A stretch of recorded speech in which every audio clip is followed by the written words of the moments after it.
옆에 사람 잡을 사람에게 한번 인사하겠어요. 축복합니다. 축복합니다. 아멘. 잘 나오셨습니다, 여러분. 여러분 지난 3주 동안 하나님의 은총 가운데 잘 계셨죠? 네, 고맙습니다. 지난 새벽 기도와 금요 성령 집회 때 말씀으로 뵀지만 여러분 주일날 뵙게 되니까 참 감사하고 좋습니다. 여러분 집이 최고입니다. 집이 제일 좋습니다. 이렇게 와서 우리 장로님들 또 우리 권사님들 다들 얼굴 뵈니까 너무 좋습니다. 제가 아침에 이렇게 뵐 때 마음으로는 막 두 손을 붙잡고 다 안아드리고 싶었는데 사실 그러지 못해서 죄송합니다. 여러분, 이런 마음은 그렇습니다. 오늘 또 TV로 오늘 유튜브로 예배 드리시는 여러분에게도 동일한 마음입니다. 이런 모두를 주의 이름으로 축복합니다. 아멘. 여러분, 우리 최 목사님 광고하셨지만 매일 성경 우리 봄철 3월 4월호가 아주 예쁘게 나왔습니다. 우리 봄에도 말씀 묵상과 함께 승리하시기 바라고요. 오늘까지가 사실 우리 중보기도 학교가 다 마감이 됐습니다. 근데 제가 아침 1부 때 말씀을 드린 게 이 어려운 때에 중보기도처럼 소중한 기도가 어디 있겠습니까? 아직 여러분 마음을 정하지 못하신 분 중에 성령께서 그래 이번에 한번 중보기도를 한번 배워보고 교회에 같이 한번 중보기도대로 서보렴 이런 마음을 주시는 분이 있으면 여러분 오늘까지라도 여러분 꼭 한번 동참해 보시면 좋을 것 같습니다. 부득불 못 오시는 분에게는 온라인으로 여러분 제공해 드리도록 하겠습니다. 여러분 함께 중보기도로 세워지는 또 귀한 5주간의 시간 되기를 축복합니다. 자, 이 시간 한번 여러분 설교 말씀 제목 같이 한번 고백합니다. 시작. 나는 어떤 하나님을 기억하는가? 여러분 요즘 세상이 얼마나 빨라요. 빠르다 보니까 TV도 그렇고 여러분 옛날처럼 주연 배우들도 저 사람이 주연인가 했는데 어느 날 사라지고 이런 일들이 참 많죠. 프로들도 속도가 빨라졌습니다. 그럼에도 불구하고 우리 마음속에 오랫동안 남는 프로들이 있죠. 예를 들면 전원일기 같은 경우, 그렇죠. 또 여러분 장학 퀴즈라고 아시죠? 장학 퀴즈 무려 40년 동안 이루어졌던 게 그런 프로들이 많습니다. 그런데 요즘은 10년만 지속돼도 장수 프로그램이라고 합니다. 최근에 10년을 맞이한 장수 프로그램이 있는데 이 프로그램은 여성들보다 남성들이 훨씬 많습니다. 나는 자연인이다.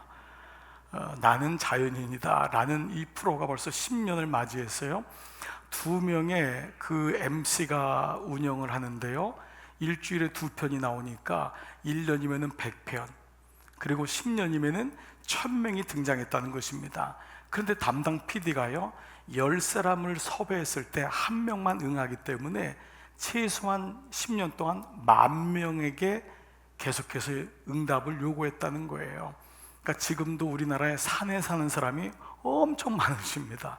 그런데 여러분 이 프로는 말씀드린 대로 40대 이후에 남성들, 특별히 60대, 70대, 80대 되는 분들이 너무 좋아하는 거예요. 그래서 이유가 뭘까? 아내 때문일까? 애들 때문일까? 여러 가지 생각을 하는데 우리 생각엔 전원이 좋아서, 자연이 좋아서, 혹은 좀 인생이 힘들어서 도피하고 싶어서 이런 이유가 있는데요, 담당 PD가 하는 얘기가 공감대가 있기 때문이라는 것입니다. 공감대가. 무슨 공감대가 있냐 했더니요, 이 출연진들의 공통 분모가 있다는 거예요. 첫 번째, 망한 사람. 두 번째, 큰 병을 얻은 사람. 세 번째, 사회에 잘 적응이 안 되시는 분들. 네 번째, 가족이나 가까운 사람에게 큰 상처를 받은 사람. 다섯 번째, 나름 인생의 깨달음을 가진 사람. 그 외에도 있겠지만 어찌됐든 간에 이분들이 자연에 들어와 보니까 참 좋다라는 것입니다. 여기 대해서 사회과학자들이나 심리학자들은 귀소 본능에 대해서 얘기합니다.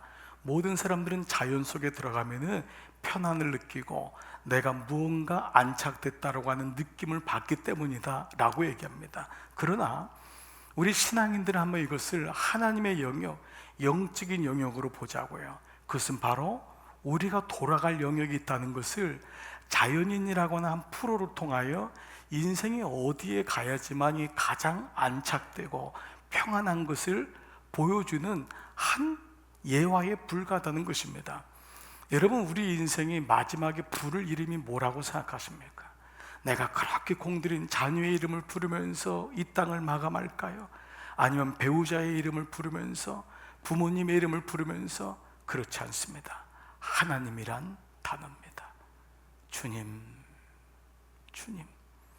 그래서 하나님을 모르는 사람들도 신이여, 하나님, 주님이라고 하는 고백을 하면서 인생을 마무리한다는 것입니다. 이런 의미로 시편을 어떤 분은 고향의 고백이라고 쓴 분도 있습니다. 시편이 뭐냐?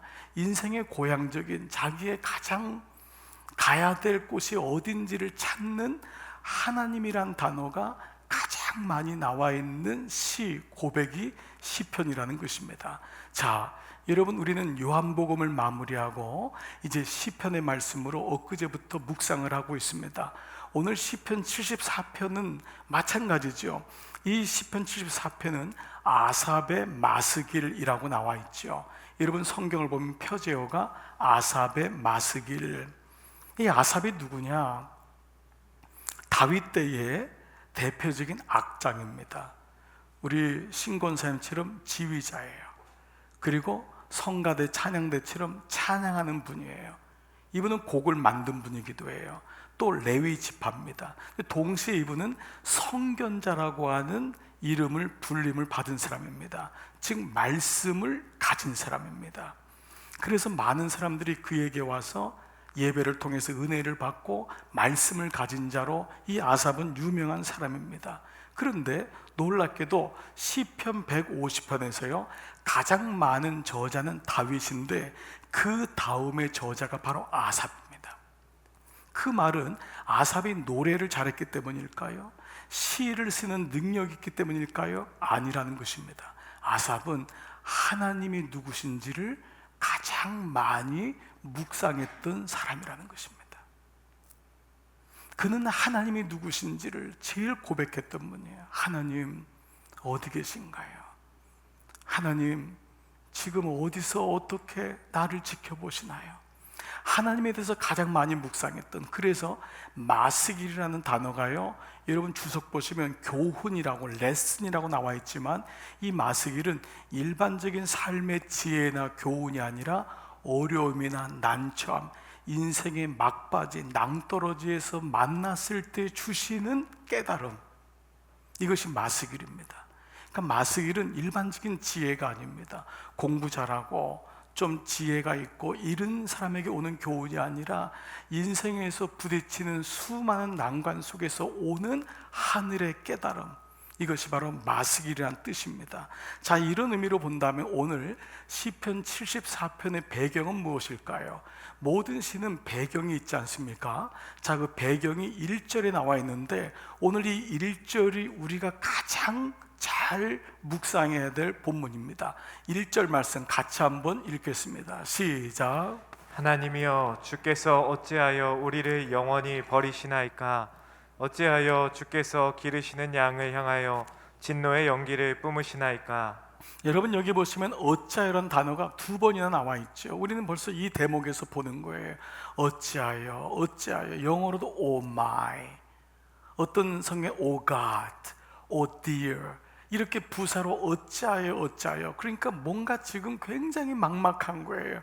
그런 고백을 할 수밖에 없는 거예요. 여러분, 이런 소식 들을 때가 많잖아요. 어찌하여, 어찌하여.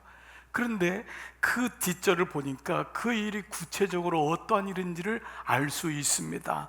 자, 먼저 3절이요. 원수가 어디서요? 성소에서. 원수가, 그 대적이, 그 군인들이 누군지 몰라요. 그 외부의 적들이 들어왔는데 성소에서 모든 일을 행하였나이다. 모든 악한 일을.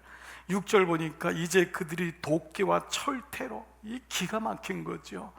그 성소에 도끼와 철퇴를 가지고 들어와서 모든 성소의 모든 조각품을 쳐서 부수고 주의 성소를 불사르며 주의 이름이 계신 곳을 더럽혀 땅에 엎었나이다. 여러분, 이스라엘 사람들에게 성전은 어떤 의미인 줄 아시잖아요. 다윗은 내가 궁중에 문지기로 있는 것보다, 궁중에 사는 것보다 성소에 문지기로 사는 한 날이 더 낫다고 했어요. 궁에서 첫날을 사는 것보다 성전의 문지기로 사는 그 한 날이 내가 더 좋음이니이다. 이것이 이스라엘 사람들의 고백인데, 그 성전은 무엇보다 하나님이 계신 곳이잖아요. 근데 그 성전이 무참히 짓밟힌 거예요. 그러니까 이 시편의 74편의 배경은 성전이 무너질 때, 불타고 이방인들에 의하여서 전멸됐을 때의 시라는 것입니다. 그런데 이게 우리가 조금은 문제가 있는 것은 뭐냐면, 그러면 이 지은이가 아삽인데, 아삽은 다윗 시대의 악장이란 말이에요. 그러면 다윗은 성전을 짓지 않은 사람이에요. 다윗은 성전의 염원은 가졌지만 성전은 솔로몬 아들이 지었단 말이에요. 그러면 성전이 무너진 것은 솔로몬이 죽은 후에도 한참 후의 일이에요. 그러면 어떻게 이것을 아삽이 지었다고 했을까? 성소가 무너진 것은 BC 586년에 바벨론에 의해서 성전이 무너지죠. 그런데 그렇다면 아삽이 쓴 게 아니잖아요. 그러면 어떻게 이것을 추론하냐면, 아삽의 후손들이나 믿음의 후손들이 그 성전이 무너지는 것을 목도하면서 그렇게 성전을 사모하고 그리워했던 믿음의 아버지, 믿음의 어머니였던 그 아삽을 기억하며 그의 이름으로 봉헌했던, 드렸던 시가 이 시편 74편이라는 것입니다. 그런 의미로 본다면 이 시편 74편은요, 보이는 성전만이 아니라 보이지 않는 성전의 삶이 무너진 오고 가는 모든 세대들에게 쓴 시라고 할 수 있습니다. 우리는 비록 성전이 무너진 때를 살지 않았지만 우리도 성전이 무너질 때가 있었어요. 교회가 아픔을 경험할 때가 있었고, 보이는 성전이든 보이지 않는 성전이든 너무너무 막연하여 어려움을 겪을 때, 그때 고백되는 시가 바로 오늘 시편 74편의 고백입니다. 그래서 오늘 시편 기자는 어찌하여 우리 모두의 고백이라고 할 수 있는 것입니다. 자, 그러면 지금 시인의 상황은 어떠합니까? 다시 여러분 1절을 한번 보겠습니다. 하나님이여, 주께서 어찌하여 우리를 영원히 버리시나이까? 어찌하여 주께서 기르시는 양을 향하여 진노의 연기를 뿜으시나이까? 다시 어찌하여. 기가 막힌 일이 지금 계속 연속돼요. 게다가 진노의 연기를 당신이 기르시는 양을 향하여 뿜어내시나이까? 이 진노의 연기란 말은요, 히브리어로 화를 내다라고 하는 것을 조금 더 보여지는 이 동사로 만든 것이 진노의 연기입니다. 하나님, 우리가 무엇을 잘못했길래 이렇게 당신이 우리에게 진노의 연기를 뿌리시나이까? 그것도 이방인이 아니라 주께서 기르시는 양들을 향하여 그 진노의 향기, 진노의 연기를 뿜으시나이까? 여러분, 실제로요, 이 고백을 가지고 2차 세계대전 때 아우슈비츠에서 죽어갔던 600만 명의 유대인들은 그 지하 가스실에 74편의 이 말씀을 적으면서 주께서 당신이 기르시는 양에게 진노의 연기를 뿜으시나이까? 왜 이런 일이 우리 민족에게 있나이까? 라고 고백했던 적이 있을 정도였습니다. 그러니까 지금 너무도 힘든 거예요. 그러나 말씀드린 대로 이것은 꼭 나라를 잃거나 성전을 잃은 그런 대의적인 차원에서만의 묵상은 아닐 것입니다. 우리가 하루하루를 살다 보면은 진노의 연기처럼, 자욱한 안개처럼 어디로 가야 되는지 조차 모를 때가 참 많습니다. 여러분 어떻습니까? 자녀를 향한 마음은 어떻습니까? 여러분은 오늘은 건강하시지만 내일은 내 건강에 어떤 일이 있을지 마치 돌다리를 두들기고 가야 하는 그러한 심정이 될 때가 많습니다. 오늘 일은 통과됐는데 내일은 또 무슨 일이 기다리나? 수 없는 뉴스로, 세상의 뉴스가 그러하고 우리 인생의 삶이 그러합니다. 그래서 이 말씀은 꼭 보여지는 나라나 성전에 대한 국한된 말씀만이 아니고 우리 인생을 향한 말씀이기도 하다는 것입니다. 일전에 여러분들에게 한번 말씀드렸던, 제가 이제 요 2월 달에 되면은 어머니 일기를 책으로 만들어서 여러분과 함께 나누면 좋겠다라고 했던 적이 있습니다. 저희 어머님이 올해가 백수가 되시는데 마침 내일이 딱 백수가 되시는 날입니다. 87세로 하늘나라 가셨지만 아들이 할 수 있는 게 뭘까 했는데 마침 어머니가 남긴 일기가 많은데 그 중에 한 해의 일기를 고스란히 좀 책으로 내서 어머니 우리들의 어머니, 그래서 사랑하는 우리 부모님들에게 모두 좀 드리고 우리 자녀된 분들도 같이 읽는다면은 우리 부모님들의 마음이 어떠한지를 알 수 있겠다. 그러한 마음으로 이번 여행 동안에 좀 교정도 보고 어머니 일기를 몇 번이나 10번, 20번을 다시 읽게 되는 그런 기회를 갖게 되었습니다. 그 어머니가 77세 때, 그러니까 그게 연도가 1999년이더라고요. 그때 일기를 이제 한 해 거를 모아봤는데 그 한 해의 일기 속에 가장 많이 나온 단어가 뭔가 했더니 어찌하여였어요. 어찌하여. 나름 믿음으로 평생을 사시고 그 목사 아들 목사 하나 세우려고 날마다 교회에서 주무시면서 기도했던 그 어머니의 고백 속에는 뜻하지 않게 어찌하려 하는 고백이 너무도 많이 있었어요. 저는 깜짝 놀랐어요. 이렇게 어머니 인생 속에 어찌하려 하는 인생 고백이 이토록 많은가. 그렇게 믿고 기대하던 그 맏아들이 그 해에 부도가 났습니다. 하루아침에 집을 잃고 직장을 잃고 모든 물건에 차압이 붙여지는 걸 어머니는 77살에 경험을 했어요. 차라리 젊었을 때 경험했으면 좋으련만 내 나이 77살에 이게 웬일인가. 어찌하여. 그 고백이 나와 있더라고요. 그 해 4월에 어머니는 유방암을 겪으셨습니다. 젊었을 때 암 겪는 것도 어려운데 77살의 노령이 돼서 암을 발견되면서 수술을 겪으면서 어머니는 어찌하여라는 고백을 늘 일기 속에 쓰셨습니다. 그렇게 낮이건 밤이건 가서 용기를 얻고 믿음을 옳고 교제하고 철회를 했던 교회가, 어머니 섬기시던 교회가 그 해에 교회의 내용을 맞아 갈라지는 일이 일어났습니다. 어머니는 가슴을 쳤습니다. 어찌하여 내 노년에 이 교회가 이렇게 어려움을 당하는 거. 그러나 꼭 이런 큰 문제만은 아니었습니다. 어머니 인생 속에서는 가난에 대한 문제, 물질에 대한 문제도 여전히 컸습니다. 당시 미국에 있던 제가 어머니를 방문시키고자 여권을 만들어 달라고 친구에게 부탁을 했는데 그날의 일기에는 어머니는 여권에 대한 돈과 그리고 미국에 대한 여비, 그것으로 걱정하면서 어찌하여 노년의 물질로 인한 어려움을 당해야 되는가 라고 하는 고백도 있으셨습니다. 또 함께 믿음 생활하던 친구 권사님의 자식이 당시 IMF로 직장을 잃었을 때 마치 내 아들이 직장을 잃은 것처럼 저 집 어떻게 하면 좋을까? 어찌하여라는 고백을 하셨습니다. 나름 믿음으로 사셨던 어머니의 고백에는 날마다 하루가 멀다고 어찌하여라는 글들이 올라오고 있었어요. 그런데 저는 그 일기를 몇 번, 10번, 20번을 읽으면서 그 어머니의 고백에는 어찌하여라고는 고백만 있는 것이 아님을 알 수 있었어요. 바로 그 어찌하여 다음에는 꼭 등장하는 하나님이란 단어였어요. 어찌하여 하나님, 어찌하여 주님. 그런 마음으로 오늘 1절을 다시 다른 성경본을 보면서 원어로 보면서 묵상하게 되었습니다. 자, 다시 여러분 이 말씀 1절. 하나님이여 주께서 어찌하여 우리를 영원히 버리시나이까? 어찌하여 주께서 기르시는 양을 향하여 진노연기를 뿜으시나이까? 놀랍게도 이 말씀의 원어를 보니까 영어도 마찬가지고 다른 성경도 이 원어의 순서가 뭐냐면 어찌하여 하나님이여, 이 두 단어가 병합됐다는 것을 알게 되었습니다.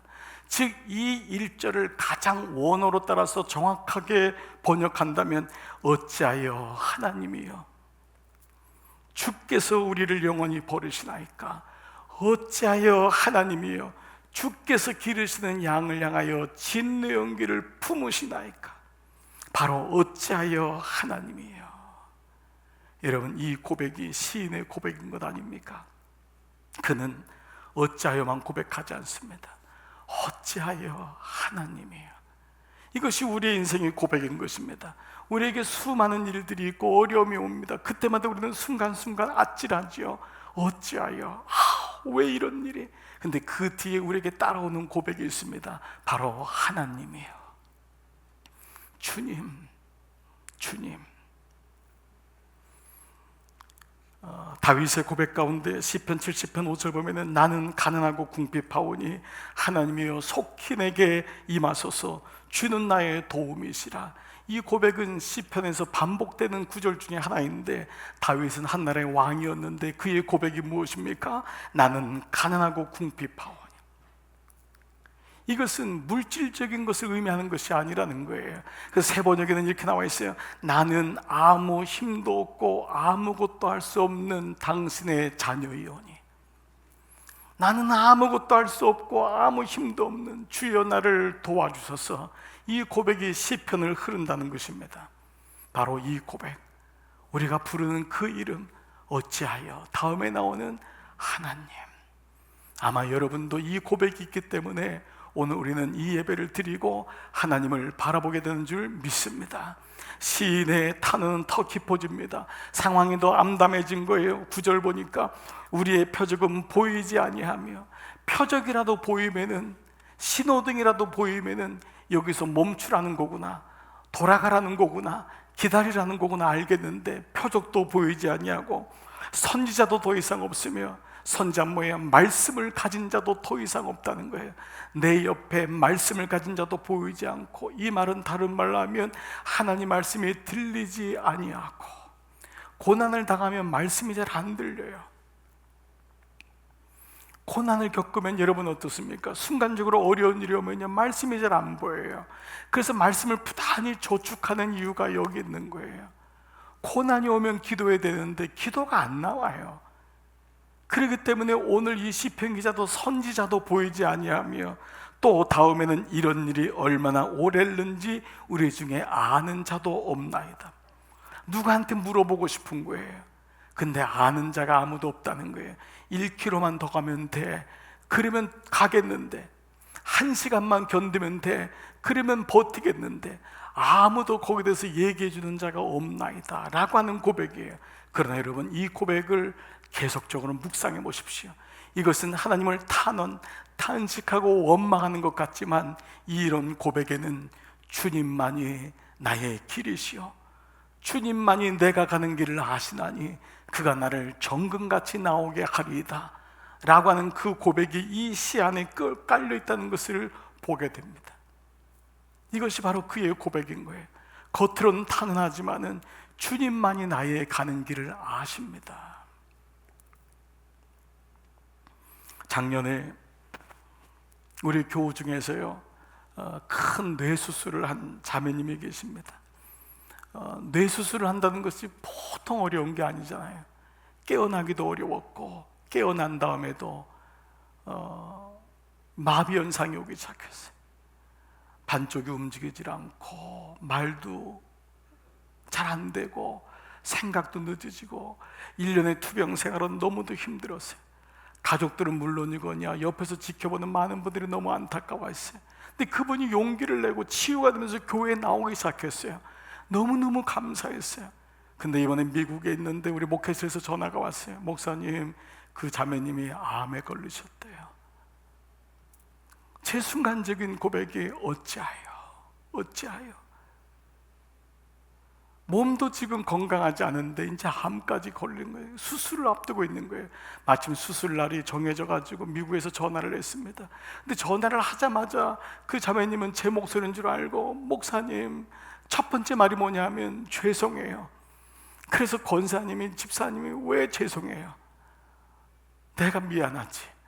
내가 더 많이 기도해 주지 못하고, 내가 더 많이 중보해 주지면 내가 미안하지. 아니에요, 미안해요. 목사님 죄송해요. 내가 또 걱정을 또 끼쳐드렸어요. 가족들에게 너무 미안해요. 저를 위해서 중보해 준 여러분들에게 너무 미안해요. 그래서 그러지 말라고. 왜 자매님이 미안해 하냐고. 근데 제가 그 고백을 들으면서요, 마지막엔 목사님 걱정하지 마세요. 제가 분명히 일어날 거예요. 분명히 저 다시 일어날 거예요. 성전에 나와서 예전처럼 예배 드릴 거고요. 열심히 살 거예요. 걱정하지 마세요. 오히려 저를 걱정하는 거예요. 바보같이 말해.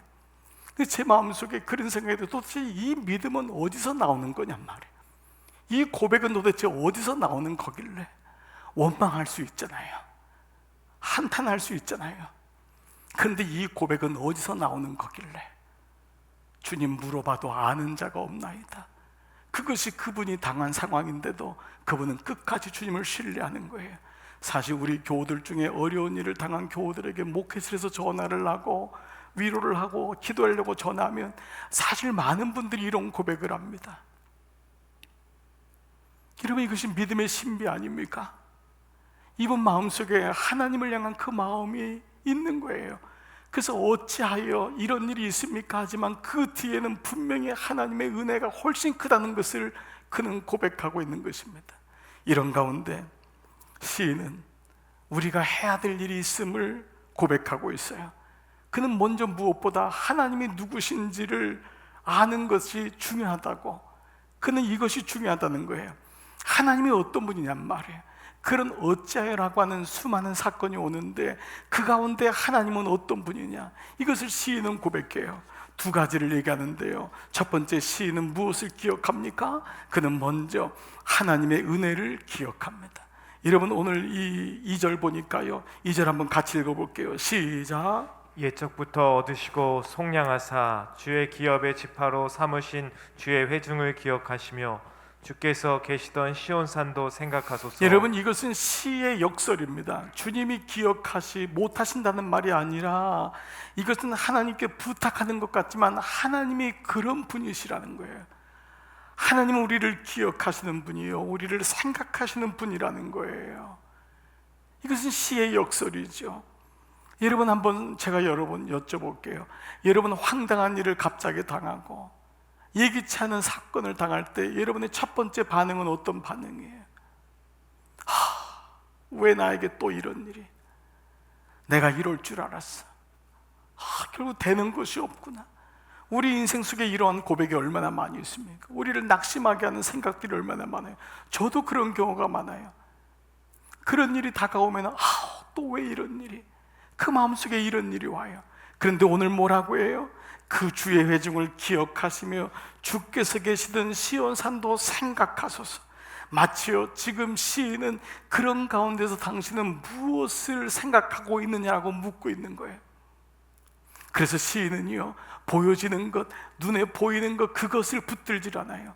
그리고 지금까지 인도하셨던 하나님의 은혜를 기억하기 시작해요.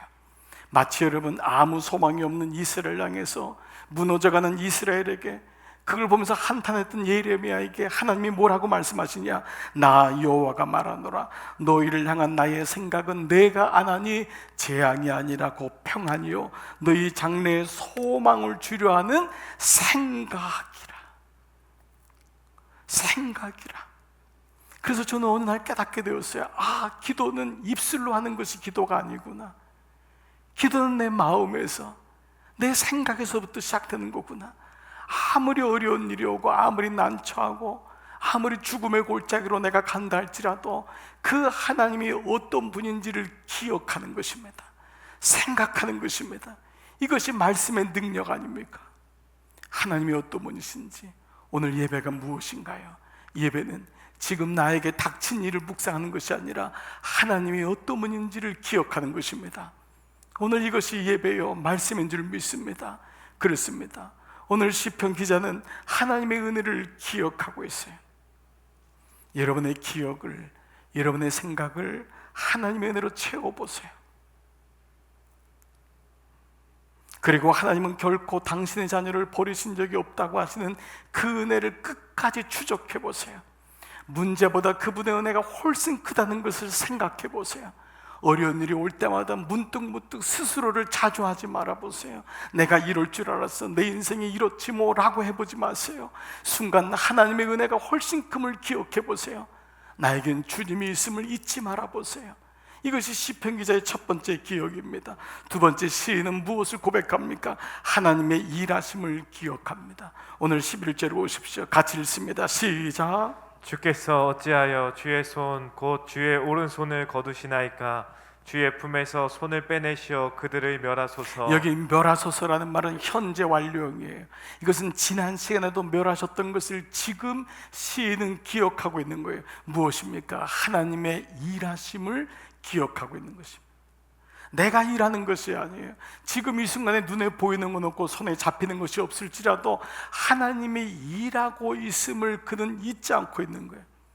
여러분, 내가 일하는 것이 능합니까? 하나님이 일하는 것이 능합니까? 우리가 왜 하루의 시작을 말씀으로 묵상합니까?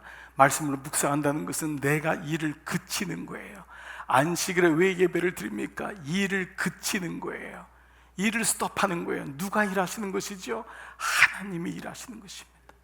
그래서 하루의 시작을 말씀으로 묵상하는 이유는 내가 일하는 것보다 하나님이 일하시는 것이 훨씬 능하시기 때문에, 오히려 내가 만나고 내가 일하고 내가 전하는 것 때문에 더 난처한 일을 더 많이 경험하지 않습니까? 내가 일하면 안 됩니다. 하나님이 일하심을 날마다 고백하며 그분이 일하시기 때문에 나도 일하는 것이지, 내가 일하기 때문에 하나님 나를 도와주셔서, 이것은 바뀐 기도입니다.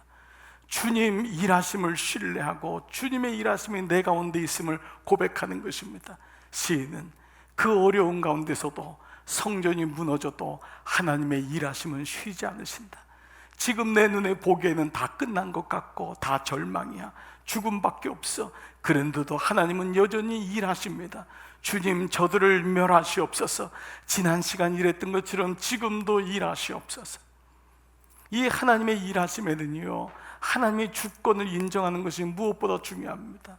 내 주권이 아닌 하나님의 주권, 나의 힘이 아닌.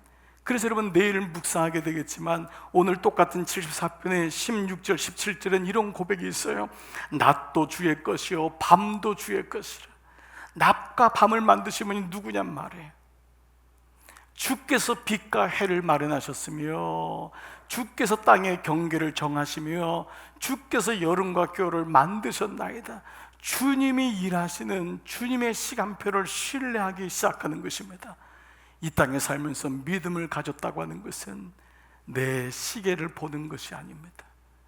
내 시계를 보고 초조해하고 안 돼서 보채 있는 것이 믿음이 아닙니다. 이 시간이 왜 빨리 안 가냐고 하나님께 기도하는 그것이 믿음이 아니라, 이 시계가 아닌 하나님의 시계를 보는 것입니다. 하나님의 일하심을 신뢰하고 그분의 시간표가 있음을 보는 것입니다. 이것이 믿음인 것입니다. 오늘 시인은 하나님의 시간표를 보는 것입니다. 사랑하는 여러분, 저는 지난 목양 칼럼을 통해 여러분하고 고백했지만, 이번에 아이 결혼식을 하면서 제가 처음 미국에 도착해서 아이를 따라가면서 깜짝 놀란 일을 경험하게 되었어요. 그 장소가 바로 27년 전에 제가 미국에 제일 먼저 도착했던 그 곳이었어요. 27년 전 아무도 없는 그곳에 가서 돌베개를 올렸던 야곱처럼 그저 울 수밖에 없었던 그 장소, 그 고백. 아니, 그 넓은 미국 땅에 아는 사람이 한 명도 없더라고요. 아니, 어느 부모님은 유학 갈 때 얼마도 도와주는데 10,000원 한 장을 못 도와주는 집안의 환경이에요. 그곳에 도착해서 날마다 울었어요. 날마다 울고 하나님의 시간표가 과연 있는가, 그런 고백을 하면서 날마다 집사람하고 손잡고 울었던 시간이 그 지역이었어요. 근데 그곳에 아들이, 며느리가 거기서 시작을 하더라고요. 거기서 생활을 하는 거예요. 하나님의 시간표는 때로 이해가 되지 않을 때가 있어요. 지금 왜 이런 일이 나한테, 도대체 뭐지? 그런데 우리가 이 시인의 고백을 놓치지만 않는다면 우리는 그 순간에 하나님의 시간표를 이해하게 될 거예요. 아, 그랬구나. 이 아이에게서 아무 소망이 안 보이고 이 사람에게 아무 희망이 보이지 않는데 나는 묵묵히 하나님의 일하심을 기억하는 거예요. 주님이 일하십니다. 주님이 하십니다. 은밀하게, 위대하게 하나님을 바라보는 것입니다. 사랑하는 여러분, 세상이 아무리 힘들고 어려워도 하나님의 일하심은 계속됩니다. 여러분이 아무리 어떤 건강의 위협을 당하고 어려움이 있고 기업이 파산되고 너무 공고한 일을 당할지라도 하나님의 일은 계속됨을 잊지 마시기 바랍니다. 그리고 오늘 시편의 고백처럼 어찌하여 그러나 그 뒤에 단어는 하나님이에요. 이 마음을 잊지 않으시고 이번 한 주도 이로는 남은 여생도 이 시인의 아삽의 고백처럼 걸어가지 않으시겠습니까? 오늘 이 아침 여러분에게 하나님의 인도하심이 위로하심이 함께 하시기를 축복합니다. 그리고 우리 끝까지 승리해서 주님이 일하셨습니다. 주님이 하셨습니다. 우리 모두 고백하는 이런 모두 되시기를 주님의 이름으로 축복합니다. 아멘, 아멘. 이 시간 여러분 성경을 다 닫으시고 말씀 노트 닫으시고 자리에서 다 함께 일어나시겠습니다. 우리 같이 다 자리에서 일어나셔서 우리 같이 이 찬양 고백하시면서 주 앞에 나갈 때 오늘 내가 시인의 마음이 되어 시인의 고백이 되어 이 찬양 고백하면서 우리 기도하고 오늘 성전을 떠나가시겠습니다. 하나님은 너를 만드신 분, 하나님은 너를 만드시는 분, 너를 가장 많이 알고 계시며 하나님은 너를 만드시는 분, 너를 가장 깊이 이해하신다. 하나님은 여러분을 지키시는 너를 지키시는 분, 여러분을 절대 포기하지 않으십니다. 하나님은 여러분을 지키시는 분, 여러분을 쉬지 않고 지켜보신단다. 그의 생각 셀 수 없고 그의 자비 무궁하며 그의 성실 날마다 새롭고 그의 사랑 끝이 없단다. 하나님은 여러분을 원하세요. 너는 나의 아들이요 나의 딸이다. 이 세상 그 무엇 그 누구보다 하나님은 나를 원하시는 분, 나와 같이 있고 싶어 하신다. 하나님은 여러분을 인도하시는 분이십니다. 광야에서도 폭풍 가운데서도 하나님은 너를 인도하는 분, 푸른 초장으로 인도하신다. 그의 생각 셀 수 없고 그의 자비 무궁하며 그의 성실 날마다 새롭고 그의 사랑 끝이 없단. 그의 생각 셀 수 없고 그의 자비 무궁하며 그의 성실 날마다 새롭고 그의 사랑 끝이 없단다. 사랑 여러분의 두 손을 한번 가슴에 모아보지 않으시겠습니까? 하나님은 어떤 분이십니까? 하나님 내게 말씀하십니다. 내가 광야에서도 폭풍 가운데서도 너를 잊은 적이 없다. 내가 너를 알고 있고 내가 너를 원하고 내가 너의 생각을 알고 있단다. 내가 너를 만들었고 내가 그 누구보다 너를 가장 많이 알고 있단다. 내가 너를 이해하고 있고 내가 너를 지키고 있고 내가 너를 절대 포기하지 않으시는 분이다. 주님 말씀하십니다. 오늘 이 말씀으로 여러분 고백하지 않겠습니까? 하나님이 여러분에게 뭐라고 말씀하십니까? 오늘 그 고백을 가지고 함께 기도하며 주 앞에 나가시겠습니다. 살아계신 아버지, 오늘 종들이 두 손을 모으고 기도합니다. 하나님, 내게 말씀해 주심을 감사합니다. 나는 너를 포기하지 않는, 나는 너를 절대 포기하지 않으며 내가 너를 가장 많이 알고 있고 내가 너의 생각을 아노니 나는 너의 아버지란다. 나는 너의 하나님이란다. 어찌하여 수많은 삶의 환경들과 아픔들이 우리를 위협하고 우리의 마음을 떨어뜨리고 있지만 주님, 그 뒤에 나는 주님 하나님이란 단어를 잊지 않습니다. 오늘 시편의 고백도, 시인의 고백도 그는 고백합니다. 어찌하여 하나님이여, 어찌하여 하나님이여. 이 하나님만 붙들면 됩니다. 이 하나님의 일하심을 기억하면 됩니다. 이 하나님의 은혜를 기억하면 됩니다. 주님, 나의 생각과 나의 기억에 하나님으로 채워지게 하여 주옵소서. 하나님의 은혜로 채워지게 하여 주옵소서. 하나님의 일하심으로 인도하여 주시옵소서. 어떤 일이 있어 내가 너를 붙들 것이니라, 내가 너와 함께 할 것이니라. 아무리 사박의 우겨쌈을 당하여도, 아무리 원수가 나를 대적하여도, 죽음이 나를 갈라놓는다 하여도, 죽음의 골짜기를 지나간다 할지라도 여호와는 나의 목자 되심을 잊지 않습니다.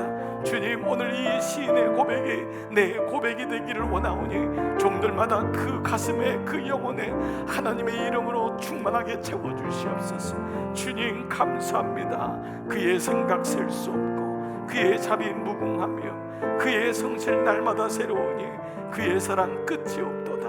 오늘 이 말씀을 가진 자마다 끝까지 주님을 바라보게 하여 주시옵소서. 감사합니다. 주님, 오늘 가슴에 손을 얹고 기도하는 자마다 하나님의 은혜가 다시금 임하여 두려워하지 말라, 놀라지 말라. 하나님, 나의 아버지가 되어주시고 나의 하나님이 되어주시고 나의 주님이 되어주심을 감사합니다. 이제 성전문을 열고 세상에 나갈 터인데 하나님, 수없는 세상의 뉴스와 수없는 세상의 인생의 험한 일들이 몰려온다 하더라도 주님의 은혜를 기억하고 생각하게 하옵소서. 주님의 일하심을 끝까지 신뢰하게 하여 주시옵소서. 종들 한 분 한 분 위에 주의 영으로 충만케 하여 주시옵소서. 오늘 가정에서 예배드리는 모든 종들 위에도 하나님의 동일한 은혜가 임하여 있는 곳에서 하나님을 바라보는 자 되게 하여 주시옵소서. 이제는 성부와 성자와 성령의 은총이 머릿속의 모든 종들 위에 이제로부터 영원토록 함께 하시기를 간절히 축원하옵나이다. 아멘.